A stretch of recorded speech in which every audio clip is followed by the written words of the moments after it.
तो ठीक है, आज हम स्टार्ट कर रहे हैं चैप्टर 10 ऑफ BNS।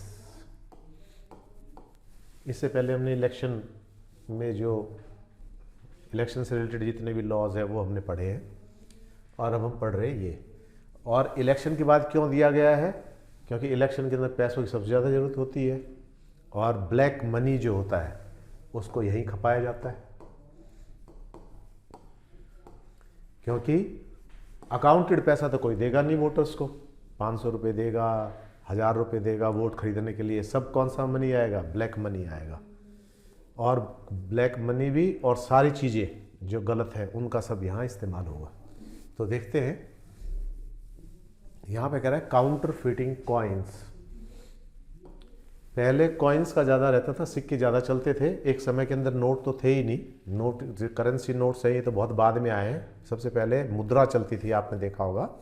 और मुद्रा कैसी होती थी? पहले सोने की होती थी, उसके बाद फिर चांदी के रुपए, वो तो आपने देखे ही होंगे चांदी के सिक्के। और उससे पहले तांबे के भी अलग अलग तरह के सिक्के अलग अलग टाइम पर चलन में रहे। लेकिन आज क्या है, सिक्के कम चलते हैं और नोट ज़्यादा चलते हैं।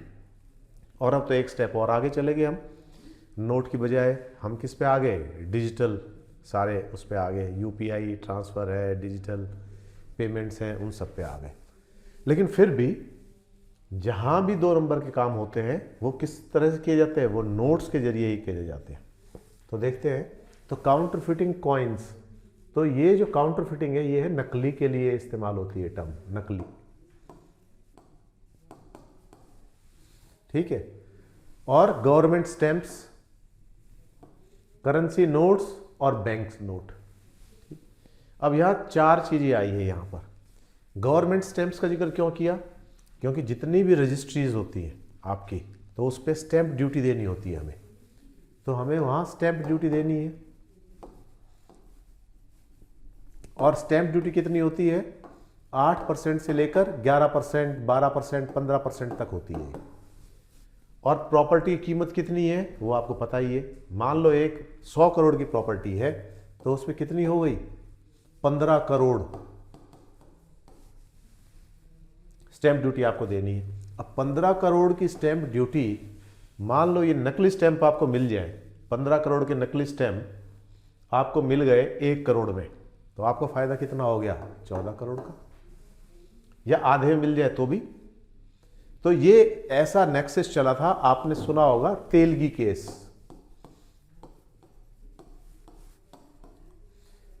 महाराष्ट्र में शुरू हुआ था। उसने नकली स्टैंप बनाने का, पहले नकली स्टैंप्स कैसे, वो स्टैंप्स कैसे थी? फिजिकल आती थी, गवर्नमेंट प्रेस होती थी, गवर्नमेंट प्रेस के अंदर वो छपती थी और उन पे नंबरिंग लगती थी, और नंबरिंग के हिसाब से वो डिस्ट्रीब्यूट की जाती थी। तो हर एक स्टेट इसी तरह से सारा करता था। तो भारत सरकार की होती थी, भारत सरकार की ट्रेजरी छपती थी वो उनकी, और फिर पूरे इसमें डिस्ट्रीब्यूट होती थी। लेकिन यहाँ ये जो तेलगी श्रीमान जी थे, इन्होंने क्या करा लिया? एक मशीन को कंडम करा के, खराब कराकर, और उस मशीन को बाहर निकलवा लिया, और पूरे जो प्रिंटिंग डिपार्टमेंट था उससे सेटिंग करके ये इन्होंने अपनी नकली स्टैंप बनानी शुरू कर दी। अब नकली स्टैंप थी वो 1 रुपये से लेकर और 25,000 रुपये तक की एक स्टैंप होती थी। इस 25,000 की स्टैंप को प्रिंट करने में जो खर्चा आता था इंक्लूडिंग पेज, वो ज़्यादा से ज़्यादा 3 से 4 रुपये का आता था मैक्सिमम। इस पे आप समझो कि अब 25,000 पे खर्चा आ रहा है 3 से 4 रुपया। बाकी नेक्सस बनाना, सब तक पहुंचाना, कॉन्फिडेंशियल वो सारा नेटवर्क बनाना, वो सारी चीज़ें हो गई अलग। तो यहाँ पर इस व्यक्ति ने अरबों खरबों रुपए बना डाले और पूरे महाराष्ट्र गवर्नमेंट को हिला डाला। और ये पकड़ा कैसे जाता है? एक दिन ये किसी बार में जाता है और वहाँ बार डांसर के ऊपर ये नोट उड़ाता है। और नोट इस तरह से उड़ाता है क्योंकि वहाँ जो मुंबई पुलिस जो है वो बड़ी सतर्क रहती है कि ये कौन आ गया जो इतने रफ्तार के साथ नोट उड़ा रहा है, इतने पैसे उड़ा रहा है। तो उन्होंने जब देखा तो ये श्रीमान जी, तेलगी श्रीमान जी थे, इनके पीछे पुलिस लग गई कि इनके पास पैसा कहाँ से आता है, क्या जरिए है, किस तरह से। तो ये इलेक्शन लड़ने की सोच रहा था। बस्ती के अंदर लोग जो डिमांड करते थे वो डिमांड इनकी पूरी करना, ये मसीहा बन चुका था उस समय तक। ये फिर वो सारा नेक्सस पकड़ा, लेकिन फिर दुर्भाग्य से इसकी बाद में अब तो शायद मौत हो गई। लेकिन जो मैं बताना चाह रहा हूँ कि गवर्नमेंट को कितना बड़ा चूना लगा होगा। ये जो पैसा गवर्नमेंट ट्रेजरी में आना चाहिए था वो किसकी जेब में जा रहा था? वो तेलगी में और इसके गुरखों की जेब में जा रहा था। और इसमें बहुत बड़े बड़े लोग भी इन्वॉल्व थे, उन तक भी पैसा पहुंच रहा था। तो यहाँ पर तो इसलिए गवर्नमेंट स्टैंप्स, इससे पहले और था एक, मतलब ये तरह समय समय पर ये सारी चीज़ें होती रहती है। पहले किसान विकास पत्र होते थे, इंदिरा विकास पत्र होते थे। पहले क्या होता था, सेविंग्स के ऊपर ज़्यादा पैसा मिलता था, तो वो जो सेविंग्स होती थी उनका एक सर्टिफिकेट इशू होता था। उस सर्टिफिकेट के ऊपर वो प्रिंट कर देते थे 5,000, 10,000, 15,000 इतने के सेविंग्स हो गए, सेविंग बॉन्ड्स हो गए एक तरह से। ये इस सर्टिफिकेट को आप किसी भी डाकघर के अंदर लेके जाओगे, वहाँ दोगे, वो आपको कैश कर देंगे। तो यहाँ तक भी हुआ, ये नकली भी बनेगी। उसके बाद गवर्नमेंट सतर्क हो गई। तो अब आप पूछोगे कि अब गवर्नमेंट क्या कर रही है? तो अब गवर्नमेंट जितने भी स्टैम्प पेपर हैं वो सब कैसे निकलते हैं? वो इलेक्ट्रॉनिक निकलते हैं। प्रोसेस ट्रेजरी के अंदर आप पैसा जमा कराते हो, पहले पैसा जमा हो जाता है, उसके बाद फिर वो प्रिंट निकलता है और उसके अंदर पूरा रिकॉर्ड होता है, किस व्यक्ति ने कराया, उसकी पूरी आइडेंटिटी उसके अंदर होती है। आपके आधार कार्ड से लेकर सारी चीज़, किस पर्पज़ के लिए करा रहा है, कहाँ करा रहा है, किस लिए करा रहा है, वो सारी चीज़ आजकल वैसे होती है। तो अब यहाँ पर मुश्किल है, यहाँ पर भी मुश्किल है। यहाँ पर एक संभावना बन सकती है। क्या हुआ कि पहले जो 1 रुपए का जो सिक्का आता था पुराना, जैसे जैसे समय बीता महंगाई बढ़ती चली गई, और ये पुराना सिक्का था, यदि हम इस सिक्के को गला देंगे तो ये हमें 2 से 2.5 रुपए का बिकेगा। मतलब क्यों? क्योंकि इन्फ्लेशन इतनी हो गई थी। इसके बाद जो सिक्के आ रहे थे वो सिक्के छोटे आने शुरू हो गए थे, तो वो भी ब्लैक मार्केटिंग शुरू हो गई। लोगों ने इन सिक्कों को सबको इकट्ठा करना शुरू कर दिया और ये रख लिए गए। उसके बाद फिर तीसरा क्या है, अब आपने देखा होगा 10 का सिक्का आया है, इस सिक्के के अंदर एक और इस तरह का कुछ होता है। इसके अंदर जो मेटल होगा उसका कॉम्बिनेशन होता है, कई मेटल्स का मिला के कंपोजिशन बनाई जाती है। तो उस कंपोजिशन को भी डिस्टर्ब कर देते हैं। देखने में 10 रुपए का सिक्का लगता है, लेकिन क्या है, उस पर कॉस्ट कम आ रही है। तो मान लो ये 10 रुपए का सिक्का है, इस पर कॉस्ट आ रही है 6 रुपया, और मान लो मैं 7 रुपए का बेच रहा हूं कहीं, या 8 रुपए का बेच रहा हूं, तो भी मैं कमा रहा हूं। तो इस तरह से पूरा बाजार चलता है। और करेंसी नोट्स का तो है ही। आपने देखा था कि जिस समय नोटबंदी हुई, तो नोटबंदी का एक पर्पस था कि हमारी जो करेंसी थी उस करेंसी के अंदर नकली नोट इतने आ गए थे कि उसको रोकना मुश्किल हो गया था। इसीलिए जब भी नकली नोटों की तादाद बढ़ जाती है तो उस समय क्या करते हैं, वो करेंसी को चेंज कर देते हैं। जैसे 1000 रुपए का नोट हमने सर्कुलेशन में से निकाल दिया और उसकी जगह 2000 का डाल दिया, फिर 2000 का बंद कर दिया और अब 500 का चल रहा है। तो ये सारे अरेंजमेंट इसलिए किए जाते हैं कुछ कुछ समय के बाद, ताकि नकली नोट ज़्यादा ना आ पाए। क्योंकि नकली नोट फिर दोबारा बनाने के लिए जो नकली नोट बना रहे हैं उनको फिर मेहनत करनी पड़ेगी, फिर सारी चीज़ें जुटानी पड़ेगी, और उतने में जब तक वो करके मेहनत ये सब कुछ करेंगे तब तक फिर गवर्नमेंट कुछ ना कुछ इंतजाम कर देगी। तो वो सर्कुलेशन से निकालने के लिए ये हुआ था। तब आप समझ गए। अब हम अपने मेन टॉपिक पे आते हैं। अब देखिए 178 क्या कहता है, हुएवर काउंटरफिट्स, जो भी कोई। अब हुएवर लिख दिया तो क्योंकि पाकिस्तान बहुत बड़ा प्लेयर है, नेपाल के जरिए और दूसरे देशों के जरिए करेंसी, इंडियन करेंसी में सारा खेल खेल रहा है, तो इसलिए हुएवर लिखा है। काउंटरफिट्स और knowingly perform any part of the process of counterfeiting. Any part means जब भी प्रिंटिंग होती है तो पहले पेपर की बड़ी शीट्स आती है। वो पेपर की बड़ी शीट्स जो होती हैं फिर उन पर वाटर मार्क लगता है, फिर वो जाती हैं प्रिंटिंग के लिए, फिर पूरी प्रिंट होती हैं। प्रिंटिंग के बाद उसमें वो जो इंसर्ट होता है बड़े नोटों के अंदर, आपने देखा होगा सिल्वर की एक धागा सा इंसर्ट होता है, वो होता है। उसके बाद उनकी नंबरिंग होती है, उसके बाद उनकी कटिंग होती है, उसके बाद वो पैक होती है। तो यहाँ कह रहे हैं वो any process, part of the process. तो पार्ट ऑफ द प्रोसेस में कागज मुहैया करा रहा है, उसको पता है कि हमने कौन सी कंपनी को टेंडर दे रखा है। अब आप चेक वाला कागज देखोगे, उस चेक की प्रिंटिंग देखोगे तो बिल्कुल अलग मिलेगी। उसकी इंक कितनी होती है, आप थोड़ा सा गीला पानी लगाएं, उस पर लगा दें, वो इंक एकदम फैल जाती है वो। तो वो कागज की पहचान होती है, वो स्पेशल कागज होता है। तो इसी तरह से नोट्स के भी, any coin stamp issued by government of India for the purpose of, तो दोनों तरह से होगी, knowingly perform any part of the process of counterfeiting. कोई भी उसमें कर रहा है, पैकिंग कर रहा है, प्रिंटिंग कर रहा है, नंबरिंग कर रहा है, कुछ भी कर रहा है। Issued by the government for the purpose of revenue, currency note, bank note shall be punish with the imprisonment for life. कितनी इम्प्रिजनमेंट है, लाइफ की इम्प्रिजनमेंट है। और with the imprisonment of either description which may extend to 10 years, या 10 साल तक की सजा है। And shall also be liable to fine. अब इसमें कुछ एक्सप्लेन कर रहे हैं ये, वो भी हम देखते हैं। द एक्सप्रेशन बैंक नोट, अब बता रहे हैं ना बैंक नोट क्या है, करेंसी नोट क्या है। Bank note means promissory note और engagement for the payment of money to bearer or demand issued by any person carrying on the business of banking in part of the world, issued by or under the authority of any state, sovereign power or intended to use as equivalent to or as a substitute for money। क्योंकि एक bank है, check आप किसी bank में लगाते हो, दूसरे bank का चेक होता है, वो क्लियर होता है। पहले क्या होता था, इससे पहले जो सिस्टम था उसमें फिजिकल चेक आप जमा करते थे, वो फिजिकल चेक वो वहाँ पोस्ट के जरिए कंसर्न बैंक को भेजते थे।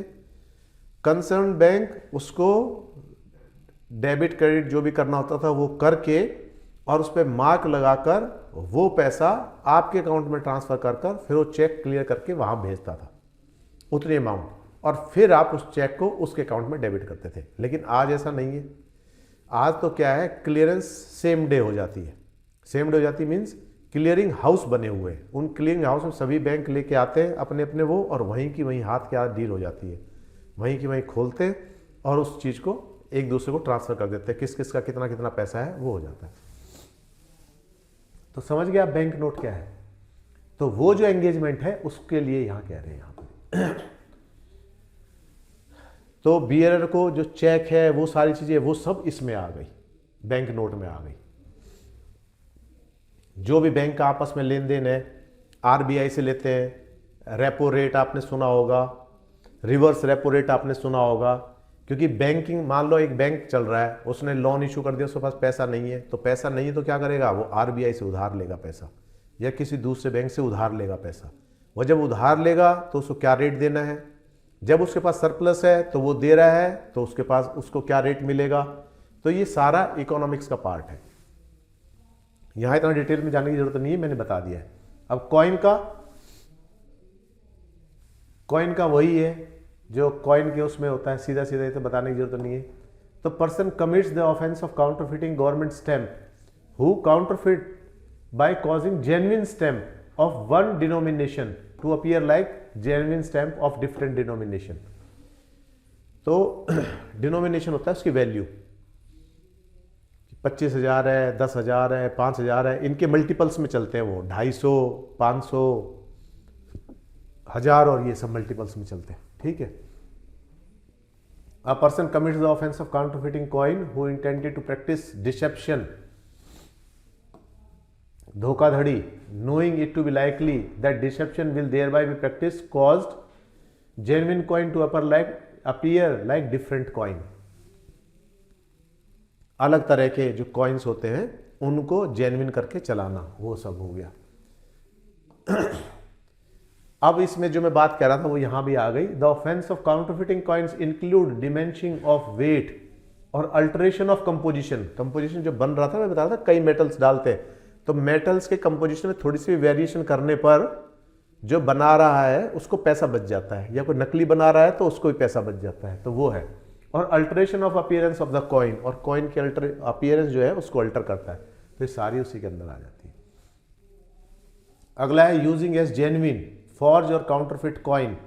ये जो यूज़ करता है उसके लिए, कोई इंपोर्ट करता है, एक्सपोर्ट करता है, सेल करता है, डिलीवर करता है, बाई और रिसीव्स फ्रॉम, बाई इनकी खरीदारी होती है, नकली नोट की खरीदारी होती है। जैसे 500 का एक नोट है तो वो मार्केट रेट चलता है उसका 200 रुपये, 250 रुपये, 300 रुपये, तो 300 रुपये में वो नकली नोट जा रहा है। जिसके पास आ रहा है उसको क्या फ़ायदा है, उसको 250 रुपये का फ़ायदा है, वो फिर आगे कमीशन देगा।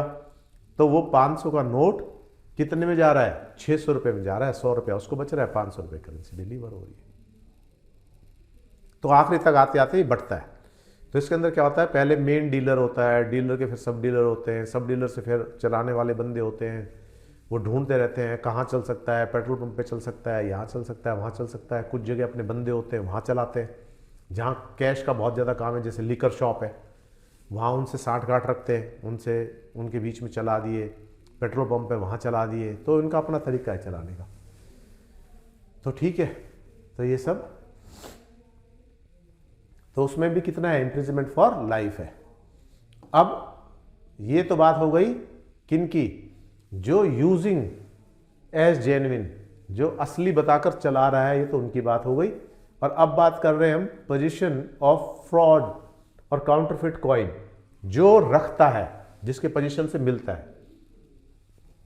तो कई बार तो पता ही नहीं होता, हम बैंक में पहुंचते हैं, बैंक वाले कहते हैं साहब आपके इसमें तो 10 नोट नकली है। तो फिर हम बड़े असहज हो जाते हैं। फिर बैंक वाले कहते हैं बोलो जी क्या करना है, केस बनाना है, ये करना है, वो करना है, कई सारे ऑप्शन देते हैं, या फिर इनको डिस्ट्रॉय कर दें। तो फिर आपको भी सबसे सही लगता है कि सर डिस्ट्रॉय कर दो, तो वही नुकसान होकर रह जाता है। वरना तो बैंक चाहे तो केस बना सकता है आपके ऊपर। एक बार मैं ही खुद एक पेमेंट कराने गया था, बहुत मोटी सी पेमेंट थी, उसके अंदर 3 नोट नकली थे 2-2 हज़ार के। तो बैंक ने अंदर बुलाया मुझे, पूछा कि जी क्या करना है। तो एक तरीका था कि आपको वापस दे दे, बदले में दूसरे दे दो। दूसरा तरीका था कि इनको मेंशन करते हुए केस बना देते हैं, आप अपना देते रहना जवाब कि आपके पास कहाँ से आए। और तीसरा तरीका ये, इनको डिस्ट्रॉय कर देते हैं, आप 3 नोट और दे दो। तो वापस जब आप बात करोगे तो वापस देगा नहीं बैंक आपको। तो सबसे अच्छा क्या है कि उसको डिस्ट्रॉय करा दो। तो वहीं डिस्ट्रॉय करा देते हैं बैंक वाले। तो जिसके पोजीशन में मिलते हैं वो क्या होगा, whoever has in his possession any forged or counterfeit coin, stamp currency, जो भी है ये सारे जो हमने ऊपर पढ़े हैं वो, and same to be forged or counterfeit and intending to use, सारा जो क्रिमिनल केस है वो किस पे आधारित है, क्रिमिनल केस आधारित इंटेंशन पर। वो क्या कर रहा है, intending to use the same as genuine, वो ये करना चाह रहा है। यदि ये करना चाह रहा है तो इम्प्रिजनमेंट कितनी हो जाएगी, which may extend to 7 years. If a person establishes the position of, ये जो करता है currency notes to be from a lawful source, यदि वो बता देता है कि जो मेरी पोजीशन में लॉफुल में, जैसे मान लो रेड डाली किसी ने और रेड डाल के वो चले वहां से सीज करके और उन्हीं पे किसी और ने रेड डाल दी, तो उनकी पोजीशन से नकली नोट मिल गए, तो वो क्या है, वो लॉफुल है। वो सोर्स कौन सा है, लॉफुल पकड़े गए हैं वो सारे। या कई बार क्या होता है, प्रिंटिंग के अंदर मिस्टेक हो जाती है, मशीन के अंदर कई बार क्या होता है, जो नंबरिंग मशीन हो जाती है उसमें गड़बड़ हो गई, नंबर गड़बड़ हो गए, प्रिंटिंग गड़बड़ हो गई, प्रिंटिंग आउट हो गई, थोड़ी धुंधली हो जाती है, प्रिंटिंग आउट कहते हैं, थोड़ी सी धुंधली हो जाती है, धुंधला धुंधला दिखने लगता है, वो हो गया। तो वो सारे नोट कहीं ना कहीं तो स्टोर होंगे ना वो, और मान लो उनको डिस्ट्रॉय करने के लिए बोला है, तो वहां से बाहर ले जाकर, तो उनको कहते हैं श्रेडिड। क्या होता है, एक टेंडर छूटता है आरबीआई का, जितने कटे फटे सब नोट्स जाते हैं, सब नोट वहां पहुंच जाते हैं, नकली नोट और सब। और उसके बाद क्या होता है, उन सारे नोट को एक मशीन होती है, उस मशीन के अंदर डाल देते हैं। जैसे चारा होता है ना, पूरी गेहूं की पूली डालते हैं और फिर वो तूड़ा अलग हो जाता है और वो अलग हो जाता है, तो ऐसी मशीन होती है थ्रेशर टाइप, उसके अंदर डालते हैं। तो फिर वो सारे क्या होता है, श्रेडर हो जाते हैं, टुकड़े टुकड़े हो जाते हैं। फिर वो जो टुकड़ा टुकड़ा है उसको फिर बेचा जाता है, उसका फिर टेंडर उठता है। तो पहले श्रेडिंग के लिए टेंडर होता है और फिर ये पार्ट है इनके लिए फिर टेंडर होता है। तो वो सब फिर उसके बाद उनसे फिर पेपर बनता है, रीयूज रिसाइकल्ड पेपर बनता है, फाइल कवर बनते हैं, बहुत सारी चीज़ बनते हैं। तो लाखों टन इसका टेंडर छूटता है, आरबीआई छोड़ती है। पुराने कटे फटे नोट हो गए, पुराने हो गए, प्रिंटिंग में मिस्टेक हो गई, कुछ और गलती हो गई, वो सब उसमें जाते हैं। तो यहाँ पर यदि वो है तो वो क्या है, ये सारी चीज़ करेंसी नोट और स्टैंप कहाँ से है, लॉफुल सोर्स से है, तो आपको बताना पड़ेगा। इसलिए तो वो शेल नॉट कंस्टिट्यूट ऑफेंस, तो इससे कोई ऑफेंस नहीं होगा। ठीक है, ये मैंने बता दिया आपको। तो किस तरह से वो ऑफेंस नहीं होगा।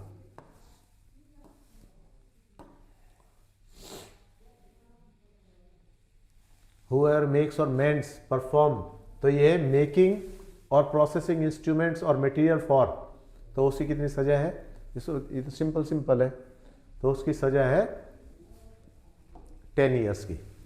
आपने देखा होगा जब ये नोट नए नए बने थे तो इतने सर्कुलेशन में नहीं आए थे, तो बहुत सारे लोगों तक तो पहली बार मिल रहे थे वो नोट, तो बहुतों ने कलर्ड स्कैनर लगाकर उससे स्कैन करके कलर्ड प्रिंटर के जरिए 2-2 हज़ार के नोट्स बनाए थे।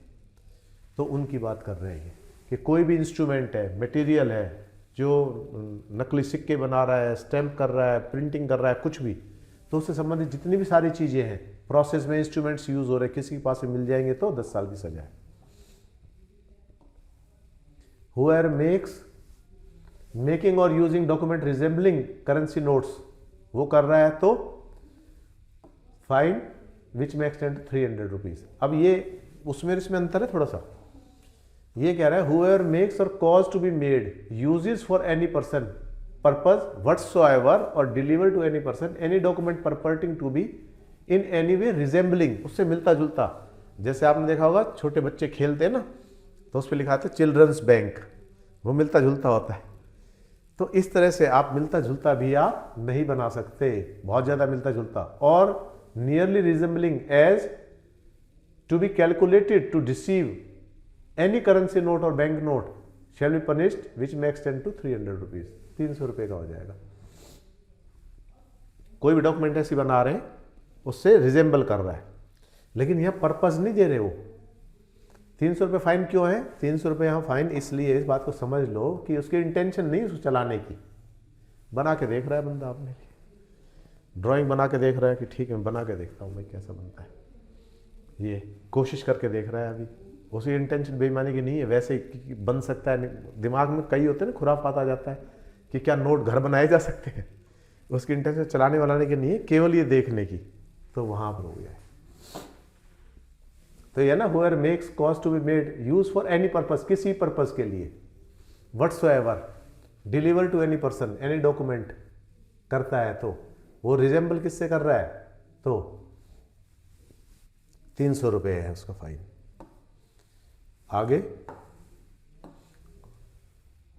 सेकंड देखो, if any person whose name appear on a document and making of which is an offence under subsection 1 refuses without lawful excuse to disclose to police officer, मना कर दिया कि भाई किस लिए मना कर दिया, अपना नाम वाम, तो 600 रुपये जुर्माना हो जाएगा। ऐसे इसमें हो जाएगा।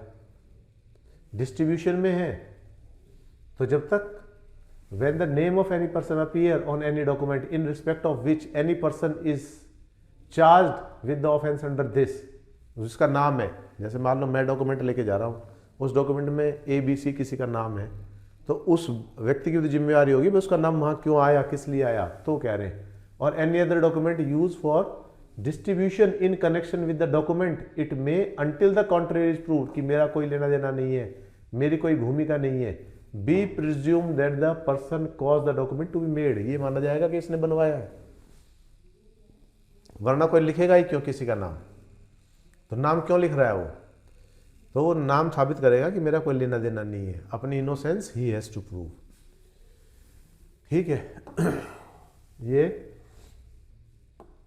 Effacing writing from substance bearing government stamp और removing from document a stamp used for it with the intent to cause loss to government, government के किसी उसमें स्टैम्प को मिटाना, दूसरी स्टैम्प लगाना, यानी कि उसको मॉडिफाई करना, और वो किस लिए, लॉस टू गवर्नमेंट, वो किस लिए कर रहा है वो सारी चीजें, सरकार को आर्थिक नुकसान पहुंचाने के लिए। आर्थिक नुकसान कैसे पहुंचाएगा, एक जीरो और लगा दी, 25,000 का है 2.5 लाख का बना दिया। सरकार के खाते में गए 25,000, बन कितने का गया 2.5 लाख का, यूज़ कैसे हो रहा है 2.5 लाख के तौर पे हो रहा है वो सब। फिर fraudulently with intent to cause loss to government removes, किसी चीज़ को हटा देता है, effaces from any substance bearing any stamp issued by the government for the purpose of revenue. और उसको क्या होता है, जैसे स्टैम्प की जो टिकट होती है ना, वो एक बार यूज़ हो जाती है, फिर उसको दोबारा रीयूज़ करना, वो सब भी इसी में आ जाएगा। Writing stamps which has been used, जो यूज़ हो चुकी हैं एक बार, or remove from any writing or document a stamp which has been used, जो हो गई।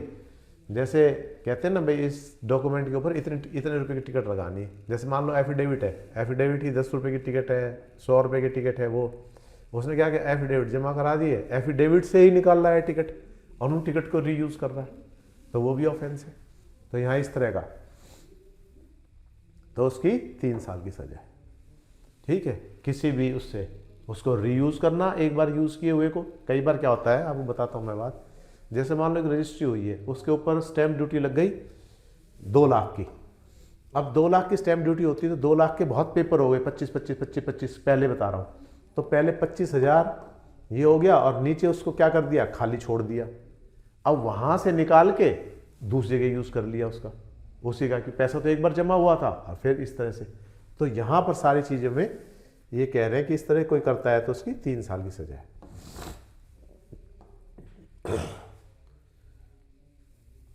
फिर वही है, using government stamp known to have been before used, पहले कर सकी तो 2 साल की सजा हो गई। और erase stamp, erase the mark denoting that stamp is used, वो सब हो जाएगा। तो उसकी कितनी सजा है यहाँ पर, 3 साल की सजा है। अब 86 देखो, फिक्टिशियस स्टैम्प, झूठी स्टैम्प बना रहा है। झूठी स्टैम्प का मतलब यहाँ क्या है, झूठी स्टैम्प का मतलब है मैं सपोज एसडीएम नहीं हूँ और मैं अपने नाम से स्टैम्प बना लेता हूँ। कोर्ट होती है ना, in the court of, court नाम से चलती है, इस नाम की कोई कोर्ट एग्जिस्ट ही नहीं कर रही और फिर कर लेते हैं, इस तरह की जो चीज़ें हैं वो आएंगी इसमें। तो हुएवर, कोई भी, मेक्स नोइंगली अटर डील्स और सेल्स एनी फिक्टिशियस स्टैम्प, झूठी स्टैम्प बना रहा है, knowingly uses for any postal purpose any fictitious stamp. अब सरकार बहुत बार जारी कर देती है, आपने सुना होगा कि किसी की वर्षगांठ बनाने के लिए महापुरुष की टिकट जारी कर देती है। तो जैसे वल्लभ भाई पटेल की जारी की थी, महात्मा गांधी की जारी की थी, 150वां कोई किसी चीज़ का वर्ष वो हो रहा है तो उसके लिए जारी कर दी। वंदे मातरम है, इसके लिए जारी कर सकते हैं, वंदे मातरम हुए है ना अभी 150 साल पूरे, तो उसके लिए जारी कर सकते हैं। तो वो टिकट बहुत लंबे समय तक चलन में नहीं रहती, वो सिर्फ एक समय के लिए होती है, उस चीज़ को रिगार्ड और ऑनर देने के लिए होती है, तो वो रेगुलर नहीं होती। तो इस तरह की स्टैम्प आप बना लो,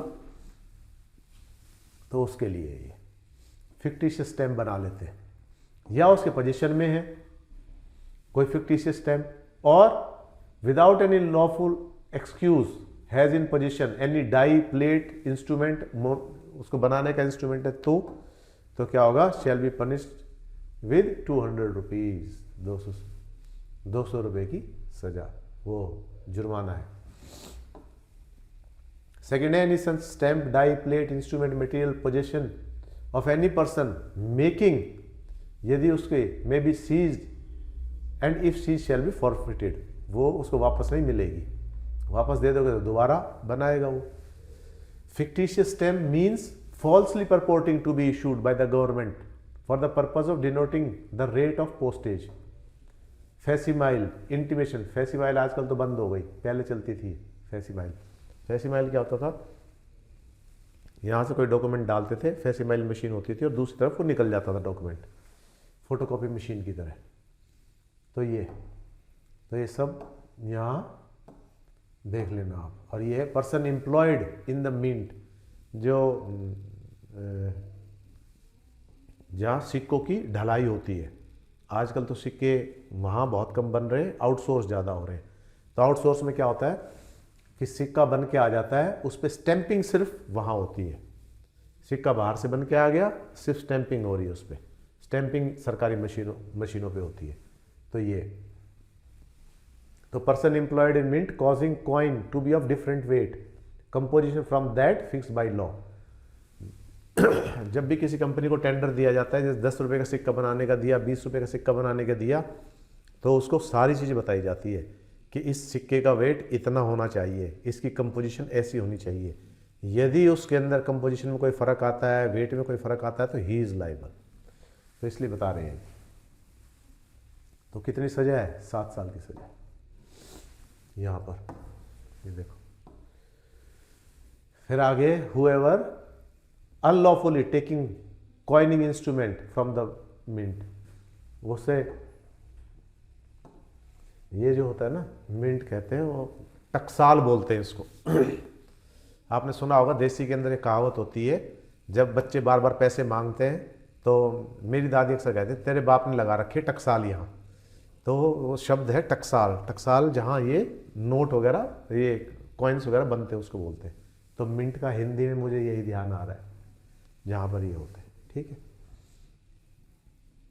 तो यहाँ वी हैव फिनिश दिस, और अगली हम क्लास